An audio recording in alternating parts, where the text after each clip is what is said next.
స్వచ్ఛమైన నాణ్యమైన గౌదర్పార్ పూజా ఉత్పత్తులు www.gaudarpar.com ద్వారా ఆన్లైన్ లో ఆర్డర్ చేయండి. మీ ఇంటిని దేవాలయంగా మార్చుకోండి. నమస్తే రమగారు. నమస్తే జయ. రమగారు, శ్రావణ మాసం కదా, మహాలక్ష్మిని కొలుస్తాము మనము ఈ మాసం అంతా కూడా. ఎలాంటి ఆలయాలను దర్శించుకోవాలండి? అమ్మవారి మహాలక్ష్మి, లక్ష్మీదేవి ఆలయాలను దర్శించుకుంటే కాస్త ఒకలాంటి అనుభూతి కలుగుతుంది కదా. మనకి ఏమన్నా మనం చెప్పుకోదగ్గ ఆలయాలు? ప్రత్యేకంగా లక్ష్మీదేవి ఆలయాలు మనకు తక్కువే ఉన్నాయి. అవునండి, తక్కువ. మనకి ఎందుకని ఎట్లా రమ్మగారు? కనబడతాయి? ఎందుకనో మరి ఉన్నాయి, కానీ చాలా తక్కువ. అయ్యవారు బాగా కనిపిస్తారు. అయ్యవారు మనకి ఉండి ప్రతి చోట అయ్యవారితో పాటు అమ్మవారికి ఉంటారు. తాయార్ల సన్నిధి విడిగా అక్కడ లక్ష్మీదేవి ప్రత్యేకంగా ఉన్న దేవాలయాలు అట్లా కనపడతాయి జయ. అయ్యవారితో పాటు కానీ ఓన్లీ అమ్మే లక్ష్మీదేవి, అది ముఖ్యంగా అలా తక్కువ కదండి. తక్కువ ఉన్నాయి. మనకు అట్లా ప్రత్యేకంగా కనపడేది కొల్హాపూరి మహాలక్ష్మి అమ్మవారు. ఆ, చాలా ప్రత్యేకంగా కేవలం అమ్మవారు మాత్రమే. అక్కడి నుంచి వెల్లూరులో ఉన్న స్వర్ణ దేవాలయం లక్ష్మీనారాయణి అవును. అమ్మవారు. తర్వాత అష్టలక్ష్మి దేవాలయాలు ఉన్నాయి జయ. మనకి ఇప్పుడు వనస్థలపురం దగ్గర మనకి హైదరాబాద్లో ఒక అష్టలక్ష్మి దేవాలయం ఉంది. చార్మినార్లో భాగ్యలక్ష్మి దేవాలయం ఉంది. తర్వాత బేగంపేట ఫ్లైఓవర్ కిందకి దిగుతుంటే లెఫ్ట్లో కూడా ఒక లక్ష్మీ అమ్మవారి దేవాలయమే చేయాలి. అమ్మవారి దేవాలయం కనపడుతుంది హైదరాబాద్లో. ఓకే. మనకి అక్కడక్కడ మనం చూసిన వారాహి క్షేత్రాలు అవి చూస్తూ కనిపిస్తాం కదా. తమిళనాడులో కూడా కొన్ని చోట్ల అమ్మవారు మనకి ఎలా కనపడుతుంది? సాధారణంగా శక్తి స్వరూపిణిగా ఉన్న దేవాలయాలు విస్తారంగా కనిపిస్తాయి కదా. ఇప్పుడు మనకు హైదరాబాద్లో అష్టలక్ష్మి దేవాలయం ఉన్నట్టే చెన్నైలో కూడా సముద్ర తీరంలో ఒక అష్టలక్ష్మి దేవాలయం, అది కూడా చాలా అద్భుతంగా అది ఉంటుంది. అష్టలక్ష్మి బీచ్ బీచ్ పేరే అది. అట్లా మనకి ఇంకా సౌత్ ఇండియాలో కూడా అక్కడక్కడ ఉండుండొచ్చు. ప్రముఖంగా మనకి ఇది కేవలం అమ్మకే అని పెట్టబడిన దేవాలయాలు ప్రధానంగా చెప్పుకోవాల్సిందైతే కొల్లూరులో అమ్మవారి దేవాలయం కూడా, మూకాంబిక కూడా మనకి అమ్మవారు ఒకతే కనపడుతుంది, కానీ లక్ష్మీ స్వరూపం కాదు. అవును, కాదు కదా. ఇక్కడ మాత్రం కొల్హాపూర్లో మాత్రం మహాలక్ష్మే కొలువై ఉంటుంది. వాళ్ళు అక్కడ అంబాబాయి అంటారు అమ్మవారిని. మనం మా కొల్హాపురి మహాలక్ష్మి అని చెప్తాం కదా. అంబ అంటే అమ్మ, అంబాబాయి, అంబా అని పిలుచుకుంటారు అక్కడ వాళ్ళు. ఇదే అంబాజీ పేరు మనకి మళ్ళీ అహ్మదాబాద్లో కూడా కనపడుతుంది. గుజరాత్లో కూడా అంబాజీ అని ఒక టెంపుల్, లక్ష్మీదేవే ఆవిడ కూడా. ఏనుగు మీద కూర్చుని దర్శనమిస్తుంది అమ్మవారు. అబ్బా, అక్కడ నేను వెళ్ళి చూశాను. నేను అక్కడ ఓకే, బాగుంటుంది, చక్కటి స్వరూపంలో కనిపిస్తుంది. వాహనం ఏనుగు గజవాహనం కనపడుతూ ఉంటుంది లోపలే. మూలవరలే మూలమూర్తే ఏనుగు మీద కూర్చున్నట్టు కనిపిస్తుంది. విశేషమైన దేవాలయాలు. ఎవరికి ఎప్పుడు అవకాశం కుదిరితే అప్పుడు. మనకి కొల్హాపూర్లో ఉన్న మహాలక్ష్మి ఇవాళ రేపు కొన్ని టీవీలు వాళ్ళు చక్కగా భక్తి టీవీ లాంటి చోట, తర్వాత ఇంకా కొన్ని ఇలా సివిఆర్ అలాంటి ఛానల్స్లో మనకు కనిపిస్తున్నాయి. ప్రత్యేకంగా ఏంటంటే లైవ్ ఇచ్చేస్తారు మార్నింగ్ అభిషేకం, శుక్రవారం అభిషేకం లైవ్ చూస్తాం కదా. స్వరూపము చక్కగా వస్త్రధారణ చేయించటము, ఇక్కడి నుంచి ఇక్కడ దాకా ఇట్లా పసుపుతోటి అలంకరణ బ్యూటిఫుల్ గా ఉంటుంది. చాలా కొత్తగా అనిపించింది. నేను అమ్మవారివి చాలా చూసాను, నేను వెళ్ళలేదు కానీ చాలా వీడియోస్ లో వాటిలో చూసా. ఆ చీర కట్టు కూడా మరాఠీ కట్టు.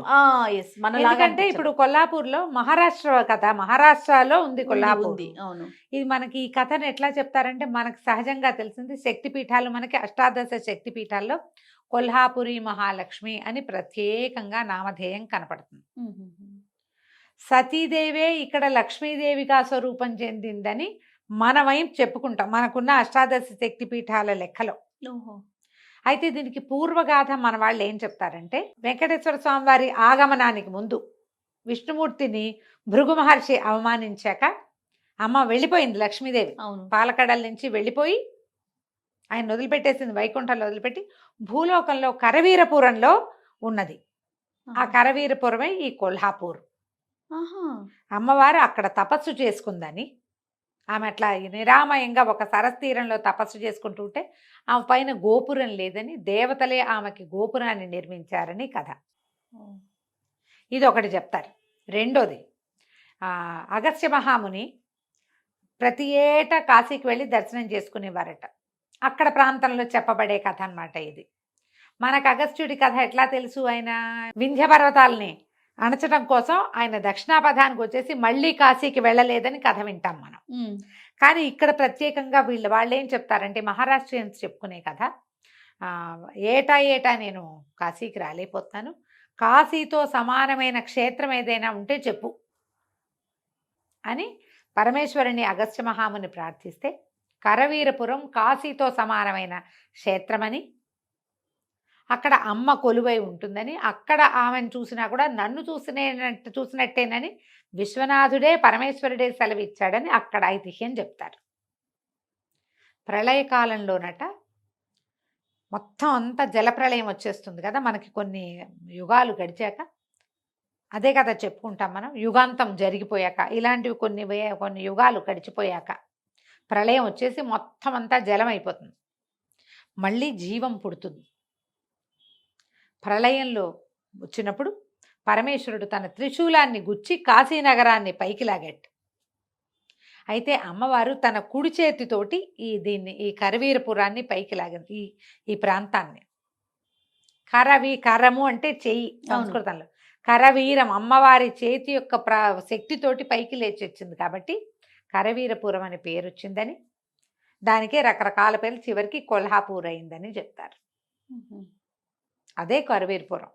కాశీ తర్వాత అంత ఏమంటారు ప్రాశస్త్యం, స్థల వైదుష్యం కలిగింది, ప్రాశస్త్యం కలిగింది, ప్రాముఖ్యత పవిత్రత కలిగినది ఈ క్షేత్రంగా చెప్పబడుతుంది. అమ్మవారి చిన్న స్వరూపంలో కనిపిస్తారు. ఇక్కడ దేవాలయం ప్రత్యేకత ఏంటంటే, మనం సూర్య దేవాలయాల్లో సూర్యకిరణాలు పడేలాంటివి ఏర్పాట్లు చూస్తాం, కన్స్ట్రక్షన్లోనే ఆర్కిటెక్చరల్ దీంట్లోనే అలాంటిది ఉంది కదా. ఇంచుమించు 7-8 శతాబ్దాల మధ్యలో కట్టబడిన ఈ దేవాలయంలో కూడా అమ్మవారి మీద డైరెక్ట్గా సూర్యకాంతి పడేలాగా ఉంటుంది. అమ్మ పశ్చిమ దిక్కుకి తిరిగి ఉంటుంది. అక్కడ మామూలుగా తూర్పు వైపు ఉండేలాగా కనిపిస్తారు కదా, ఇక్కడ మాత్రం అమ్మవారి పశ్చిమాభిముఖంగా ఉంటుంది. పశ్చిమం వైపు ఒక కిటికీ ఉంటుందట. అందులో నుంచి వెలుగు వచ్చి పడుతుంది. జనవరి, ఫిబ్రవరి, మార్చి, నవంబరు నెలల్లో ఇక డైరెక్ట్గా అమ్మవారి మీద పడతాయి. ఒక నెలలో పాదాల మీద, ఒక నెలలో ఛాతీ మీద, ఒక నెలలో ముఖం మీద, అట్లా సూర్యకిరణాలు పడేలాంటి ఏర్పాటు చేశారు. కొంచెం నిలబడి ఇట్లా మునివేళ్ల మీద నిలబడినట్టుగా కనిపిస్తుంది అమ్మవారు. చిన్న ప్రతిమ విశేషమే. చక్కగా వస్త్రం బాగా మరాఠీ పద్ధతిలో చుట్టేస్తారు, బాగా కడతారు. అది కూడా చూపిస్తున్నారు ఇప్పుడు. మంచి అద్భుతమైన అలంకారం చేస్తారు. ఈమెను ఆశ్రయించిన వాళ్ళకి దరిద్ర బాధలు తీరుతాయి అని చెప్తారు. సతీదేవి శరీరం అన్ని భాగాలు పడ్డాయి కదా, ఈ కొల్హాపూర్లో ఆమె త్రినేత్రం 3 కళ్ళు పడ్డాయని, కళ్ళు ఈ ప్రాంతం, నేత్రాలు అమ్మవారి నేత్రాలు ఇక్కడ పడ్డాయంటారు. త్రినేత్రం ఒకటేనన్న వాదు ఉంది, త్రినేత్రాలు 3 నేత్రాలు ఇక్కడే పడ్డాయన్న వాదన కూడా ఉంది. అమ్మవారి నేత్రాలు పడిన భాగం ఇది. ఇక్కడున్న అమ్మవారిని చూస్తే చాలా విశేషంగా ఉంటుంది. వీళ్ళకి ఈ కిరణాలు పడతాయి కదా, అప్పుడు ప్రత్యేకమైన ఉత్సవాలు, సూర్యకిరణాలు పడే రోజుల్లో ఉత్సవాలు బాగా చేస్తారు విశేషంగా. ప్రతి శుక్రవారము పౌర్ణమి నాడు అమ్మవారిని బయట ఊరేగిస్తారు. ఊరేగింపుకు వస్తారు. విశేషమైన దేవాలయాల్లో కొల్హాపూర్ కూడా ఒకటి. మనం లక్ష్మీ దేవాలయాన్ని దర్శించాలి, దరిద్రాన్ని పోగొట్టుకోవాలి, జన్మాంతరంలో మనం అనుభవించిన కష్టాలని, రేపు రాబోయే ఇబ్బందుల్ని మనం అధిగమించాలంటే చేయవలసిన క్షేత్ర దర్శనాల్లో ఈ కొల్హాపూర్ కూడా ఒకటి. దేవాలయం కొంచెం మరాఠా విధానంలో కనపడుతుంది. మనం సౌత్ ఇండియాలో చూసేలాంటి పద్ధతి కాకుండా కాస్త డిఫరెంట్గా ఉంటుంది. నిలబడి చక్కగా తాపీగా దర్శనం చేసుకోవచ్చు, విశేషంగా కనిపిస్తుంది. ఇక్కడ అయ్యవారు కూడా ఆవిడతో పాటు కొలువై ఉంటాడని, ఎందుకంటే లక్ష్మీదేవి అనగానే ఆవిడకి ప్రత్యేకమైన పేరుంది, నిత్యానపాయిని అమ్మవారు. భర్తను వదిలిపెట్టి ఉండదు. ఆవిడ లక్ష్మీ స్వరూపంలో ఉందంటే ఆయన అక్కడే ఉంటాడు ఖచ్చితంగా. అయ్యవారిని కూడా దర్శనం చేసుకోవచ్చు. ఇంకా దేవాలయంలో విఠలుడు, రుక్కమ్మ, ఇట్లా పరమేశ్వరుడు, ఆమె కిరీటము, అవన్నీ విశేషంగా ఉంటాయి.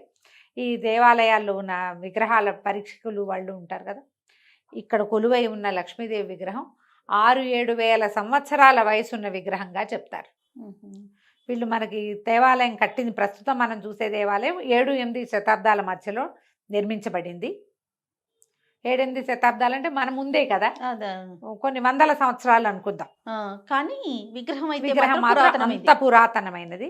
ఆమెకి ఉన్న ఆ రాళ్ళు అలంకరించిన విధానము, ఆ స్వరూపము, ఆ శిల్ప సౌందర్యము అంతా కూడా చాలా పురాతనమైనదిగా చెప్తారు.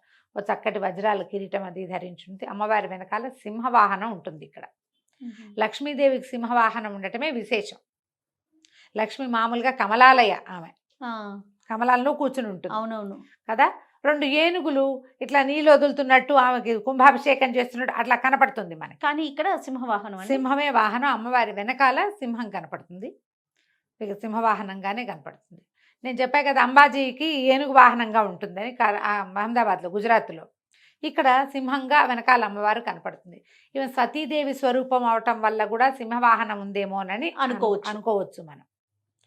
లక్ష్మీ స్వరూపంగాను, శక్తి స్వరూపిణిగాను అమ్మవారు ఒక్కరే నిలబడి ఉన్న విగ్రహమే మనకు కనపడుతుంది. కాళ్ళకి ప్రత్యేకించి కొన్ని మనకి పాదుకలు కూడా కనిపిస్తాయి. పాదుకలు పెడతాయి, నిలబడి ఉంది అనిపిస్తుంది కదా, అట్లా పాదాలకు దగ్గరగా అట్లా ఇవి పెడతారు, పాదుకలు పెడతారు.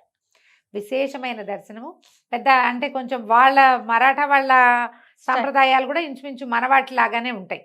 అంటే వాళ్ళ పండగలు అవి కూడా కొంచెం దగ్గరగా మన పర్వదినాలే వాళ్ళ పర్వదినాలు కూడా కనపడతాయి. మనలాగానే సంకటహర చతుర్థి, ఏకాదశులు అన్నీ పాటిస్తారు. మనలాగానే అమావాస్య, పౌర్ణమి మన విధానమే. వాళ్ళ నెలలు కూడా మనలాగానే. మనకి తమిళనాడు నెల అట్లా కాదు కదా, వాళ్ళు పూర్తిగా ఆపోజిట్ చేస్తారండి. పౌర్ణమి తోటి పౌర్ణమి వెళ్ళంగానే నెల మొదలవుతుంది. మరాఠీస్కి కూడా మనలాగానే పౌర్ణమి, అమావాస్య మనలాగానే పాటిస్తారు. విశేషంగా సేవలు జరుగుతాయి. ఎప్పుడు అవకాశం ఉంటే ఒకసారి అలా వెళ్ళి చూసి రావచ్చు. ఈ మహారాష్ట్రలో మనకి ఇలాంటివి చాలా కనిపిస్తాయి కదా, తుల్జా భవాని, ఇట్లా దేవాలయాలు చాలా కనిపిస్తాయి. ఎక్కడ అవకాశం ఉంటే అక్కడ చూడొచ్చు. ఒకవేళ ప్రత్యేకంగా లక్ష్మీ ఆలయాన్ని దర్శించాలంటే ఈమెని మనం దర్శించవచ్చు. శక్తి పీఠాల్లో ఒకటి కాబట్టి ఆ శక్తి కూడా మనకి పవర్ లభిస్తుంది. తప్పకుండా రమ్మగారు. నమస్తే. నమస్తే.